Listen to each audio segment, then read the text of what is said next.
Meus irmãos, minhas irmãs, nós estamos no 23º domingo do tempo comum e, como disse no comentário introdutório desta Santa Missa, uma das lições que a Palavra de Deus nos ensina, que é essencial, mas muito difícil de vivenciar, de praticar, é a correção fraterna. E dentro desta temática da correção fraterna, primeiro gostaria de recorrer a um outro trecho do Evangelho de Mateus, capítulo 7, versículo 5, que diz assim: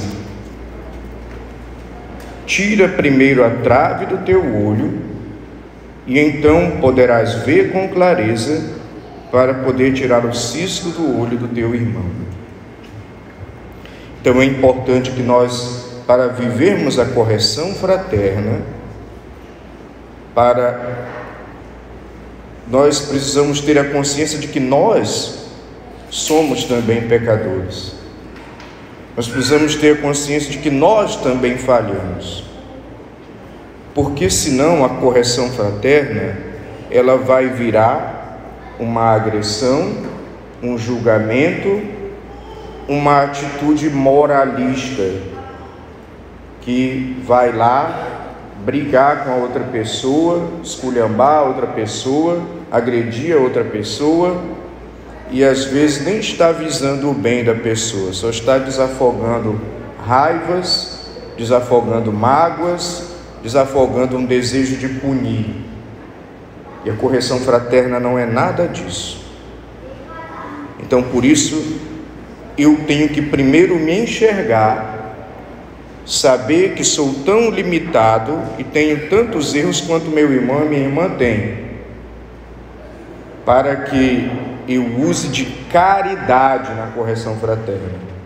A caridade que eu gostaria que o outro tivesse comigo quando eu errar, quando eu falhar, quando eu, de alguma maneira, cometer algum equívoco. Isso aqui seria uma regra básica para exercer a correção fraterna.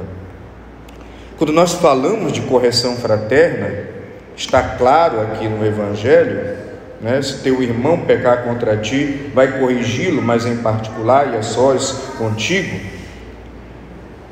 Isso se trata também de um valor que nós temos dentro da vida humana, mas também do cristianismo, que é o diálogo.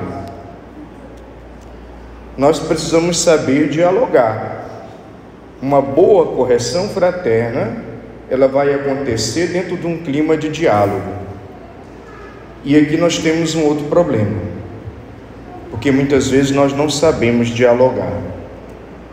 Ou a gente vai empurrando os assuntos como quem empurra poeira para debaixo do tapete, vai encostando a coisa, vai virando uma panela de pressão que daqui a pouco estoura.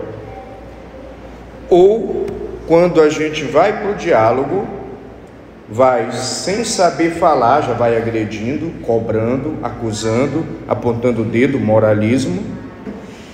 E lógico, quando eu parto para um diálogo, uma correção fraterna, que eu aponto o dedo e sou moralista, claro que a reação da outra pessoa vai ser se defender, vai ter uma reação proporcional à agressão que ela está sofrendo, porque faltou caridade na correção fraterna. Do outro lado, dentro do diálogo, é preciso saber ouvir. Assim como é necessário saber falar com caridade, sem ser uma acusação, sem ser uma esculhambação do outro, eu preciso saber ouvir.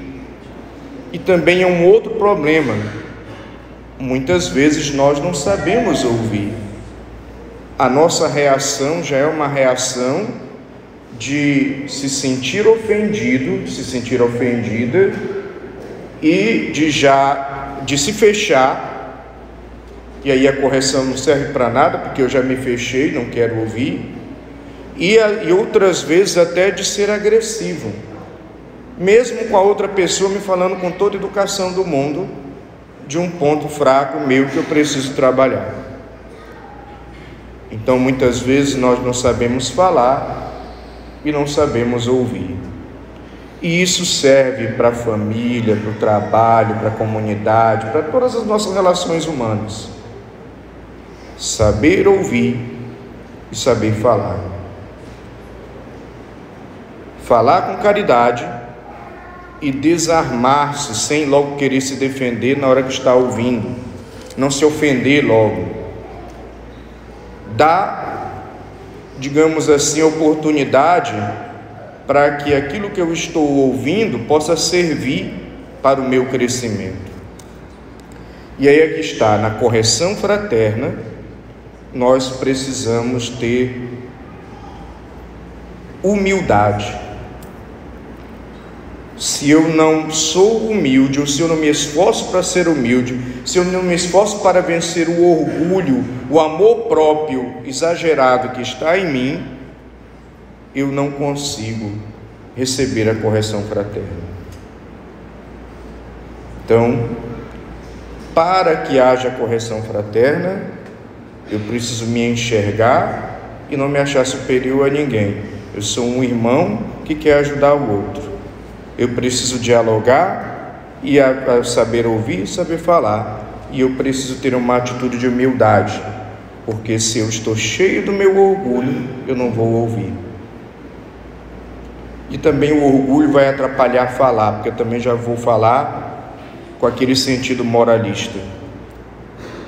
Na correção fraterna, é preciso haver também, nesse diálogo, em todos os nossos relacionamentos, a prática do perdão.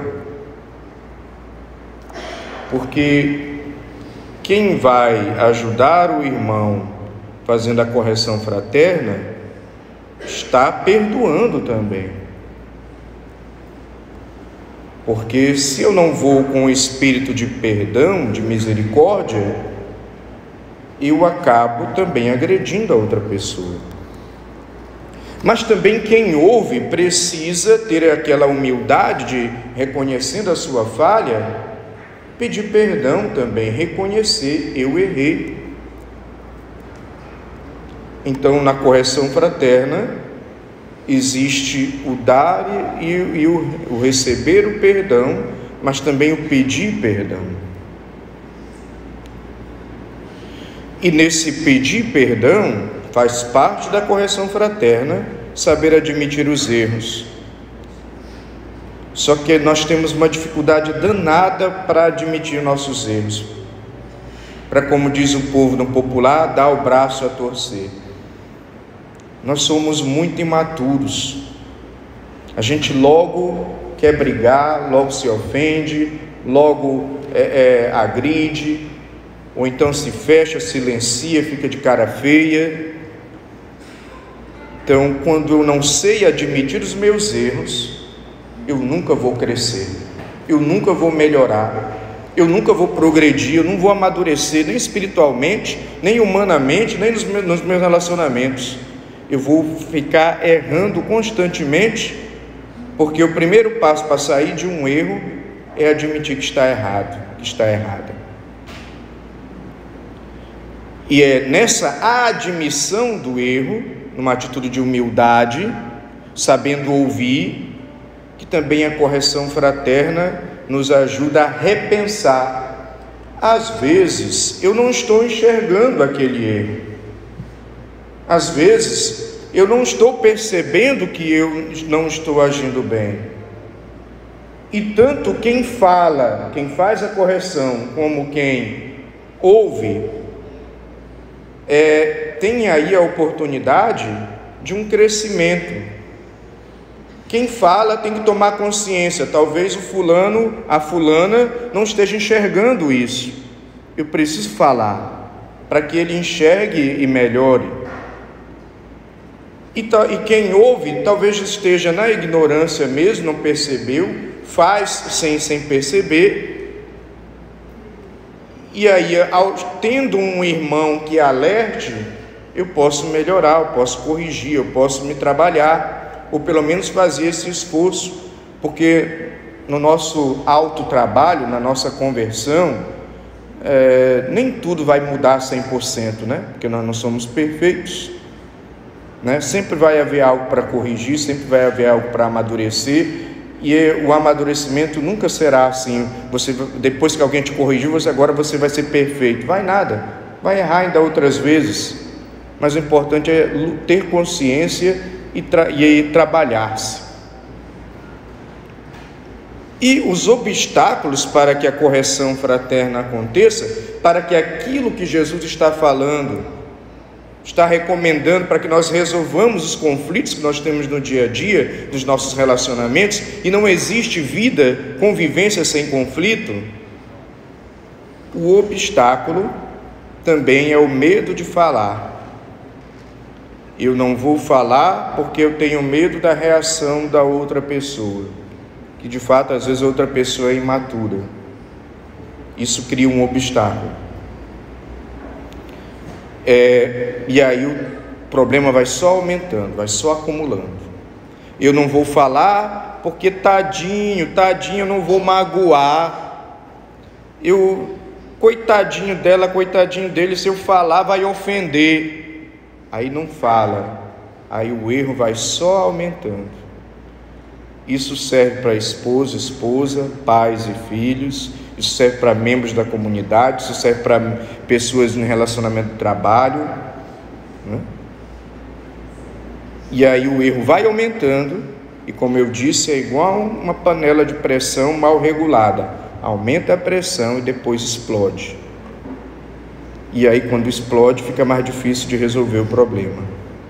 Ou a pessoa cresce tanto, o erro se enraiza tanto, que depois fica difícil de corrigir.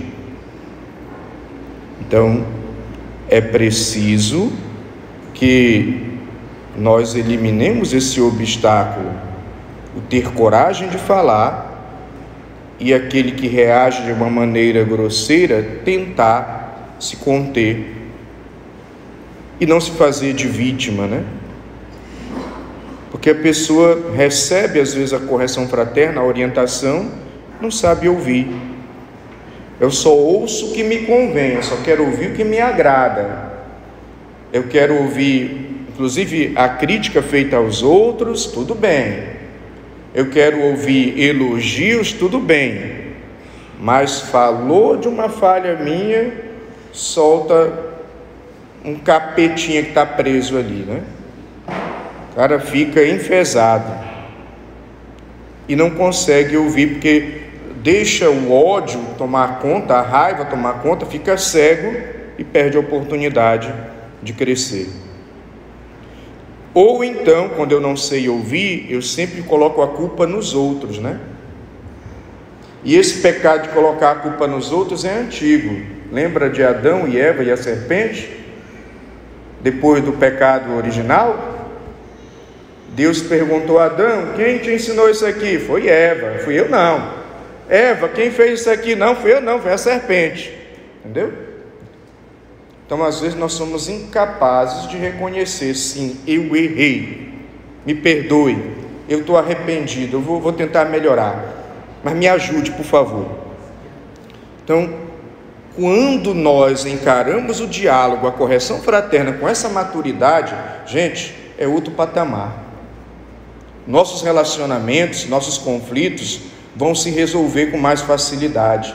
Nós vamos até ser mais felizes, vamos ter até mais paz de espírito. E o pior é quando a gente não faz a correção fraterna, mas faz aquele troço que se chama fofoca, que é difamar o outro, que é denegrir o outro, que às vezes até essa difamação, e denegrindo, às vezes nós estamos sendo injustos, porque se eu não fui conversar com a pessoa para saber o ponto de vista dela, eu posso não estar enxergando uma série de outros fatores que pode ter ajudado aquela pessoa a ter aquela atitude com a qual eu não concordei. mas como faltou diálogo, como faltou saber falar e saber ouvir, como faltou humildade de procurar, aí eu fofoco, eu fico falando por trás, e às vezes eu estou cometendo uma injustiça, às vezes eu não sei o que está acontecendo com a pessoa. Então a fofoca, ela destrói, e na maioria das vezes, quando nós fofocamos, nós corremos o risco de sermos injustos, de causar intrigas entre as pessoas e de distorcer os fatos, né? Porque já diz um ditado popular que quem conta um ponto aumenta outro ponto. Então, tudo isso para nós é um obstáculo para a correção fraterna. Agora, claro, vamos ser sinceros, eu me incluo nisso, não estou me excluindo. Ninguém gosta de ser corrigido, dói, quando mete o dedo na ferida lá, quando a verdade vem e acusa o nosso erro, a nossa falha. Mas o livro de Provérbios, capítulo 12, versículo 1, em uma das traduções da Bíblia, diz assim: aquele que quer aprender, gosta que lhe digam quando está errado. Aquele que quer aprender, gostam que lhe diga quando está errado. Só o tolo não gosta de ser corrigido. Meu Deus, quantas vezes eu tenho sido tolo na minha vida, não sei você, porque às vezes eu não acolhi a crítica ou orientou de um irmão, de uma irmã. Quantas vezes nós somos tolos porque não aprendemos a ser corrigidos? E já diz inclusive a palavra de Deus que a correção é para ganhar o irmão. Ninguém vai lá fazer a correção fraterna com 4 pedras na mão, né, e uma bazuca escondida atrás, né? Ninguém vai fazer. Se você faz assim, você perdeu o irmão. E a gente também comete esse erro. Nós queremos ir para a briga. Você viu, a pessoa se comportou mal, aí você também, ao invés de esperar a poeira baixar para depois conversar, você já vai naquela emoção, que ficou irritado com o comportamento do irmão, e já vai lá e vomita a sua raiva em cima da pessoa. Essa correção não vai ajudar, vai só aumentar o conflito. Então a correção não é para você desabafar, a correção não é para você punir o outro, a correção não é para você passar na cara do outro o erro dele, ou humilhar o outro. A correção é para ganhar o irmão, é para ajudar aquela pessoa. É isso que tem que ter no nosso coração. Quando você for fazer alguma correção, se você não tiver isso no coração, melhor não fazer, melhor ficar calado. Lá na carta aos Hebreus, capítulo 12, os versículos 5 e 11 diz assim: não desprezes a correção do Senhor, não desanimes quando repreendido por Ele, pois o Senhor corrige a quem ama. Correção é por amor, e é sempre para nos amadurecer. E o versículo 11 fala: toda correção parece de momento antes motivo de pesado que de alegria. A gente fica triste, a gente se chateia. Aí diz ainda a palavra: mais tarde, porém, granjeia aos que por ela se exercitam o melhor fruto de justiça e de paz. A correção na hora dói, mas se você acolhe e repensa, tem essa maturidade, depois você cresce, você se torna uma pessoa melhor no seu comportamento, nos seus relacionamentos, nas suas atitudes. Gente, para não falar da vida dos outros, deixa eu falar da minha. Eu não sou exemplo para ninguém, só quero mostrar para vocês de uma maneira concreta, na homilia, essa questão da correção fraterna. Eu lembro que isso só na vida de frade, já recebi muitas correções, mas na vida de frade, eu lembro que quando eu estava na filosofia, ainda estudando, me preparando, Um irmão frade chegou para mim e disse assim: você vive de cara feia, você vive enfesado, isso afasta as pessoas. Aquilo doeu, mas eu fui repensar. Aí eu comecei a trabalhar isso em mim. Eu comecei a brincar com as pessoas. E olha, eu forçava a barra, porque eu não sentia vontade de brincar, eu não tinha naturalidade de brincar, mas eu comecei a brincar. Eu puxava uma brincadeira e tal, para descontrair, fui exercitando. Hoje eu tenho facilidade de brincar, de levar as coisas na brincadeira, de chegar e puxar uma brincadeira. Mas antes eu não fazia isso, mas foi a correção de um irmão. Esse mesmo irmão disse assim: tu é muito frio, tu não abraça as pessoas, tu não te aproxima, não deixa as pessoas se aproximarem. Aquilo doeu, aí eu fui repensar, e hoje quem me conhece sabe que eu dou abraço em todo mundo, né? A pessoa chega, benção, Frei, já estou pendurado no pescoço, Deus te abençoe, né? Então são dois exemplos de correção fraterna, para você entender que um irmão falou com caridade, isso me causou crise, eu repensei e procurei mudar a atitude. Mas eu não estou me colocando como exemplo, não. Nosso exemplo, nosso referencial é Jesus Cristo. Eu só estou querendo mostrar para você entender qual é o espírito da correção fraterna. Hoje em dia, o cara vem para a missa de boné, o padre fala, o cara fica enfesado. O cara vem para a missa de bermuda, o padre pergunta, cadê a calça? Pronto, já sumiu da igreja porque o padre brigou. Hoje em dia, se você está na liturgia e corrige alguma coisa, pronto, o outro já não quer mais participar porque se enfesou com a orientação. Então, muitas vezes nós não sabemos receber a correção fraterna. Que Deus nos dê um coração humilde e que nós saibamos acolher a verdade para o nosso amadurecimento, sabendo falar sem agredir, sabendo ouvir sem se ofender. Se nós fizermos isso, nossos relacionamentos vão melhorar 100%. Louvado seja nosso Senhor Jesus Cristo.